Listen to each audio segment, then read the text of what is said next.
Hi, this is Nicole E. And welcome to Narcissistic Mental Abuse 8. In our last issue, I was discussing the prenuptial agreement and how it happened so suddenly before we got married, and how basically I was asked to sign this agreement 3 days before we were to get married. And now we're going to talk about the wedding. Well, I wanted to go over to New York to get married because it's a very nice place. It's not very far away either. But he did not want to go to New York. And he specifically told me that he wanted to have a marriage in Michigan. And so I said, well, there's plenty of vacation spots in Michigan where we can go. And I was trying to be um, easy. But I really didn't want to be married in Michigan. Sorry.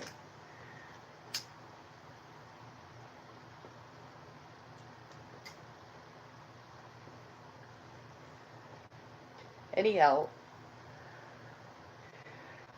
we decided together to get married up in Mackinac City because there's a very beautiful area up there and it's a vacationing spot for people in Michigan. It's a fishing area. We were both fishermen, but I'm a real expert fisherman. I'm not really sure if he is or not.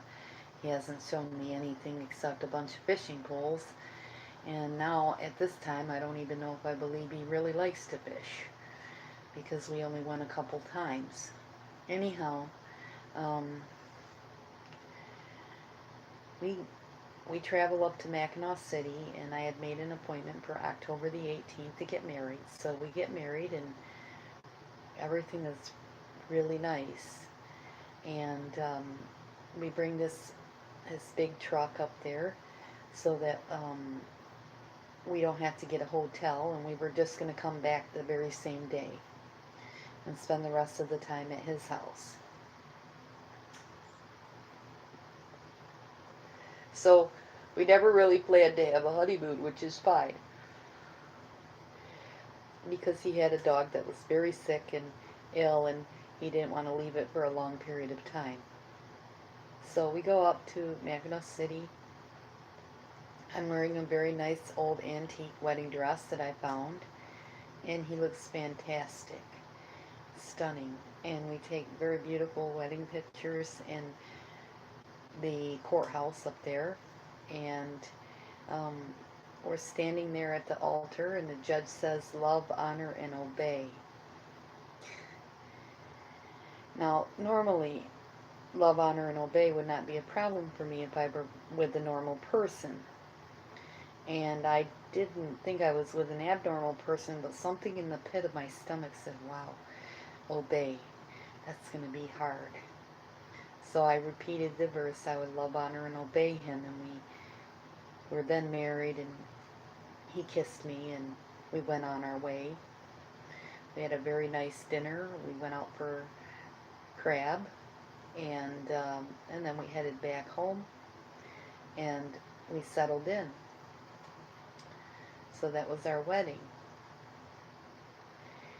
Shortly after our wedding, I had to go back home. I had to go to work. I was going to put in my notice and get ready to move in. And when I did that and I went home, um, he was angry because I had to take care of the loose ends. And he became very upset, and he told me on the phone that I was going to leave there and I was going to move in with him right now. I said, no, we're not going to do this. I have my belongings here. I have everything here. And he's like, I'm going to show up at your house, and you're coming right now. And I was like, wow. He's not even letting me get my things, you know. I thought he could give me a little time to get my things and maybe give me 2 weeks to put in my work notice and everything else, but that didn't happen. I didn't put in my work notice.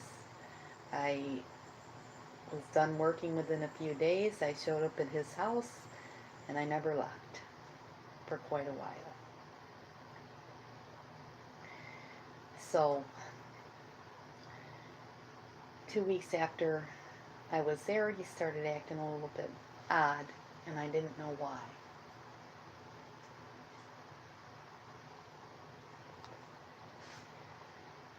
He would get upset with me because I used the computer.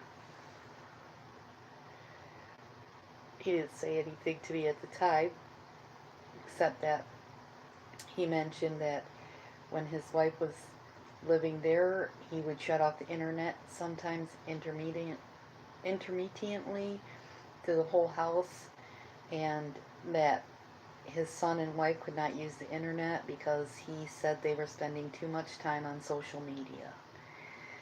I was like, seriously? You did that to your family? Like, they don't have the right to choose who they talk to?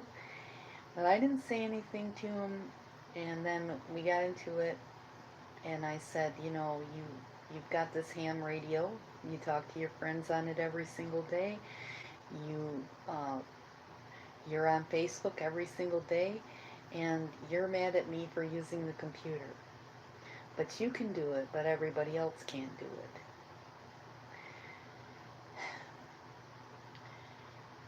Yeah, that was the last time I used the computer for quite a while. Probably a month. And I was trying to look for jobs so that I could get myself established. It's awfully hard to look for a job if you can't use the computer because everything revolves around the computer nowadays. So, anyhow, I don't know. I eventually did find a job, but it took me about 6 weeks or something. And then when I did find the job, he made it a living hell for me to even get up and go to the job. And he kept saying things to me like, oh my gosh, you're getting a job. And uh, it's not very good because you're going to be talking to coworkers, male coworkers, and stuff like that. And it's like, you got to let me make a living, you know?